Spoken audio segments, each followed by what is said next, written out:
Hi friends, అందరూ ఎలా ఉన్నారు? నేనైతే సమ్మర్ హాలిడేస్కి మా పిల్లల్ని తీసుకొని మా అమ్మ దగ్గరికి వెళ్ళానని చెప్పాను కదా. సో ఇంకా మా అమ్మ అయితే సొరకాయ దోశలు ఈరోజు బ్రేక్ఫాస్ట్ చేస్తుందనమాట. నా దగ్గరేమో చిన్న గ్రైండర్ ఉంది. మా అమ్మ అయితే ఎప్పుడు పెద్ద గ్రైండర్లో వేయించుకుంటుంది. పక్కన వాళ్ళకి పెద్ద గ్రైండర్ ఉందన్నమాట. సో ఆ గ్రైండర్లో అయితే ఫాస్ట్గా అవుతుందంట, పిండి కూడా కొంచెం ఎక్కువ ఒదుగొస్తుందంట. అందుకని మా అమ్మ ఇప్పుడు పెద్ద గ్రైండర్లోనే వేయించుకుంటుంది అనమాట. ఇంకా మా అమ్మ పిండి ప్రిపేర్ చేయించేలోపు నేను టమాటో చట్నీ చేస్తున్నాను. సొరకాయ దోశల్లో కాంబినేషన్గా టమాటో చట్నీ చాలా సూపర్గా ఉంటుంది. ఒకసారి ట్రై చేయండి. మనము బియ్యం నానబెట్టుకొని బియ్యం మినపప్పు ఫస్ట్ మెదిగిన తర్వాత సొరకాయ ముక్కలు, ఉల్లిపాయ, పచ్చిమిర్చి, కరివేపాకు, కొత్తిమీర, అల్లము ఇవన్నీ వేసి గ్రైండ్ చేసుకుంటాము. దోశలు వేసుకునేటప్పుడు కొంచెం జీలకర్ర, సాల్ట్ యాడ్ చేసి వేసుకుంటాం అనమాట.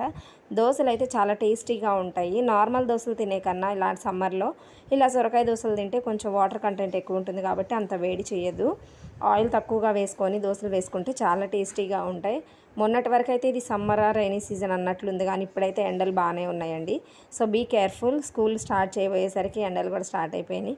Thanks for watching. ఈ వీడియో కనుక మీకు నచ్చినట్లయితే లైక్ చేయండి. అలానే నా ఛానల్ సబ్స్క్రైబ్ చేసుకోవడం మర్చిపోవద్దు. మరి thanks for watching. Bye friends. మీకు ఏ దోశలు ఇష్టమో కామెంట్ చేయండి.